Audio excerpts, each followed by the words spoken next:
ওগো আল্লাহ, ওগো মালিক, তুমি ছাড়া তো আমাদের আর কেউ নাই, তুমি ছাড়া তো আমার আর কেউ নাই। আল্লাহ গো, তুমি যদি মাফ না করো কে আমাকে মাফ করবে? তুমি যদি মাফ না করো কে আমাকে মাফ করবে? তুমি যদি আমাকে মাফ করো তাহলে তোমার কোনো দিকে কমবে না, তুমি যদি আমাকে মাফ না করো তোমার কোনো দিকে বাড়বে না।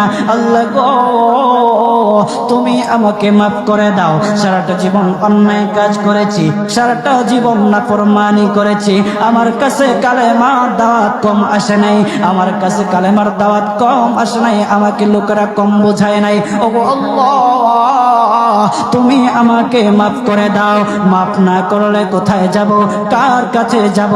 বাবা যখন মারে তখন মার কাছে আশ্রয় নেওয়া যায়, মা যখন প্রহার করে তখন বাবার কাছে আশ্রয় নেওয়া যায়, বাবা মা যখন প্রহার করে তখন দুনিয়ার কারো না কারো কাছে আশ্রয় নেওয়া যায়। ওগো আল্লাহ, ওগো মালিক, তুমি যদি আমাকে মারো, তুমি যদি আমাকে আযাব দাও, ওগো আল্লাহ, কার কাছে যাব, কার কাছে গিয়া মাফ চাইবো? ওগো আল্লাহ, মেহেরবানি করে মাফ করে দাও।